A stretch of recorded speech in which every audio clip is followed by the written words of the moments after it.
I feel ashamed for how bad this joke is. What's brown and sticky? A stick. Boom.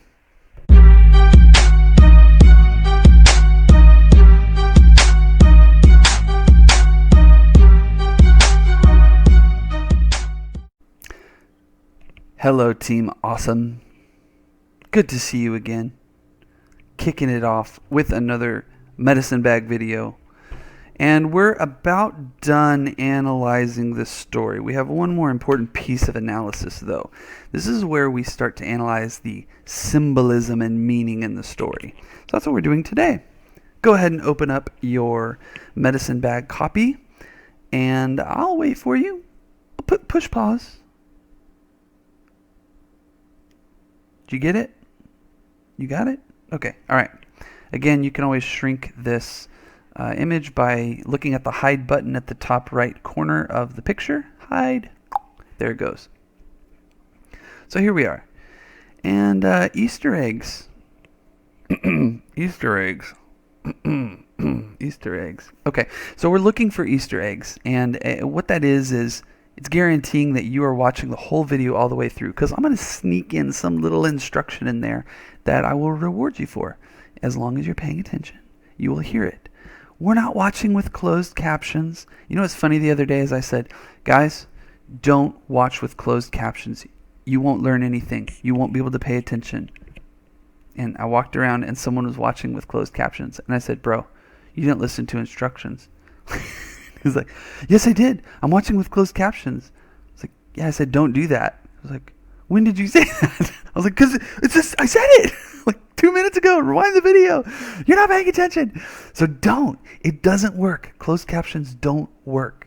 Because it's like this. You start reading them, and then Bobby over here goes, hey, you want some Takis? And you're like, uh-huh. And you're not looking at the closed captions. So you need earbuds. You need to watch. Here we go. This is what we're doing today.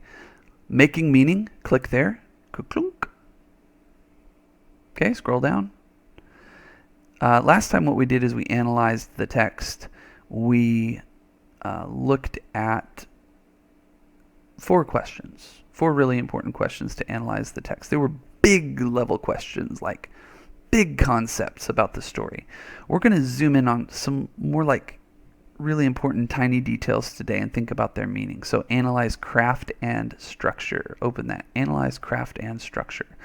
Craft and structure craft is kind of like the choices an author makes to create the story. It's like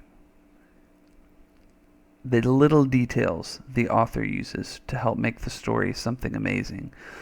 Structure is the order of the story and how it's built up, how the plot unfolds.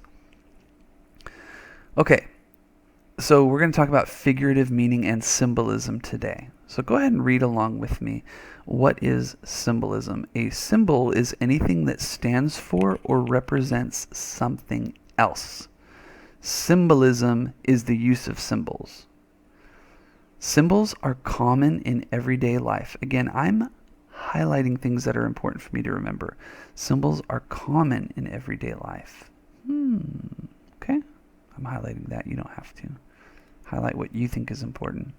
As well as in literature. For example, a dove with an olive branch in its beak is a symbol of peace. In literature, symbolism can highlight certain ideas the author wishes to emphasize. Okay? Symbolism can also add levels of meaning to a text. Okay, levels of meaning. I'm going to sneeze. So, did I pause it in time? I did. Okay, sorry. Here we go. Okay, where am I? Yeah, okay, back to it. I have to sneeze again. I'm going to pause it again, too. Here we go. I don't want to sneeze on camera because you will pause that and clip that, and I will look like the most ridiculous teacher on YouTube. Okay, levels of meaning. Let's keep going. Let's talk about symbols real quick. What are some things that are very symbolic? Well, what about if, what does a black cat symbolize? Like maybe bad luck or evil. Halloween has a lot of symbolism. Christmas has a lot of symbolism. Religions have a lot of symbolism. There's a lot of symbolism around. It's where one object stands for an idea. A red rose, okay? We give people red roses because it's like it symbolizes romance, right?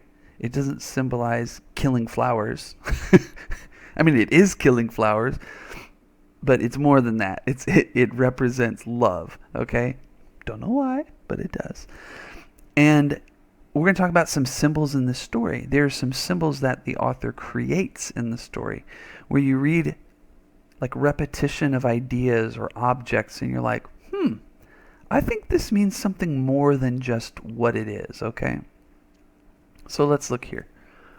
The instruction, most Native American cultures, follow along with me.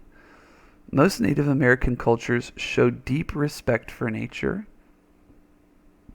Okay. And the natural world is considered to have profound spiritual qualities. Profound means really important and powerful. Symbols of nature play an important role in Native American traditions,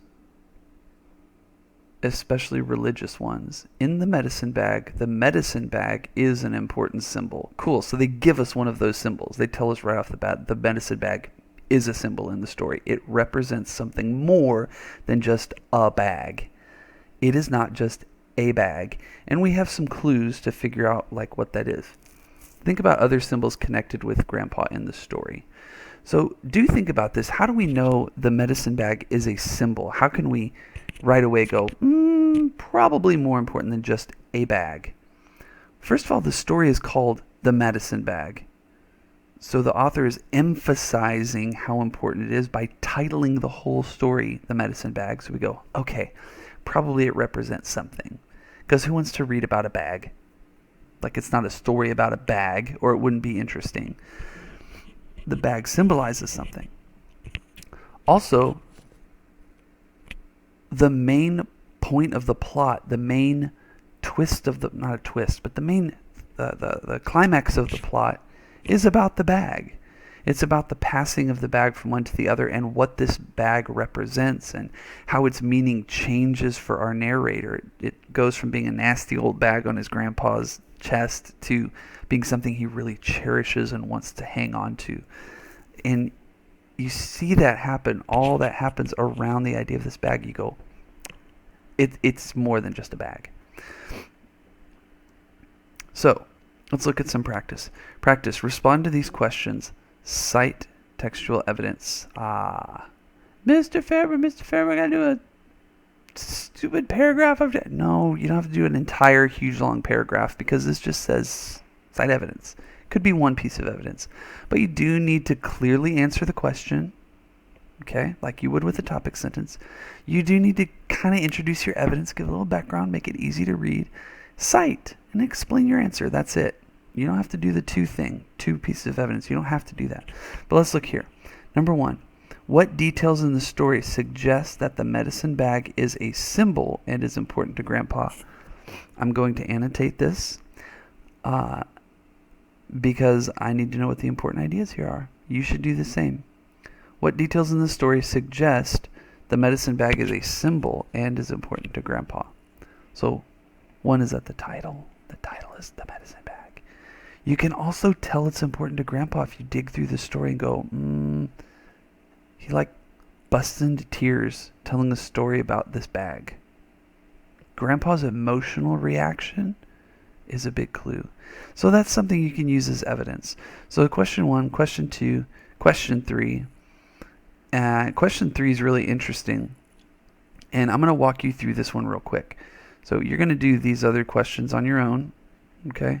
Question 3, open activity, is really cool. It says the medicine bag is not only not the only symbol in the story. Record in the chart 2 other details from the story that serve as symbols and what each one represents. What is the purpose of each symbol? Write your answers in the chart. Now, there was a symbol I really thought was interesting, and it is here.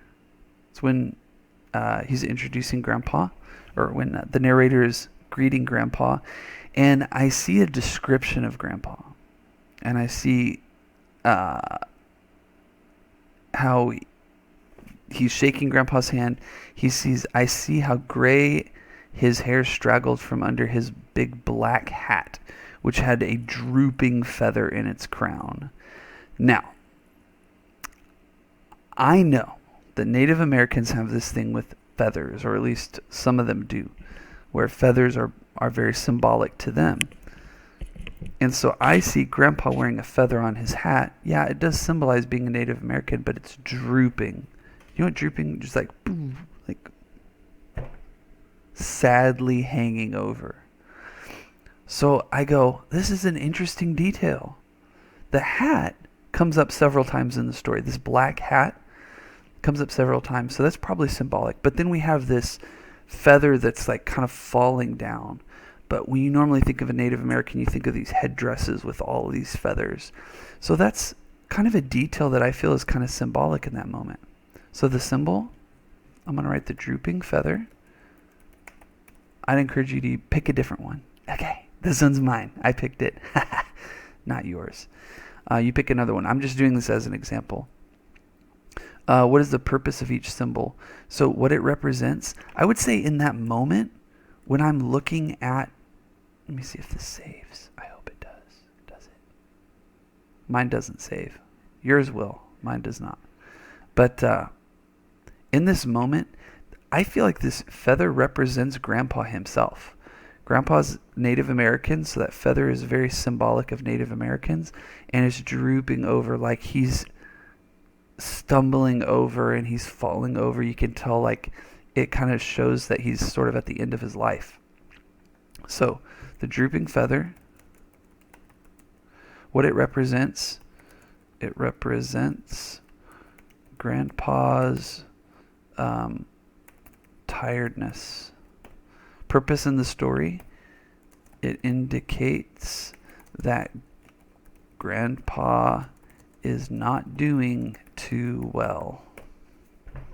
We see that this feather drooping is a symbol of like, yeah, he's not doing great. He's not doing great. We have a sense already that early that things aren't probably going to turn out beautifully for Grandpa. Okay, so that's what you're going to do. Don't use this one. Find your own, 2 of your own, and answer these 3 questions. Take your time with it.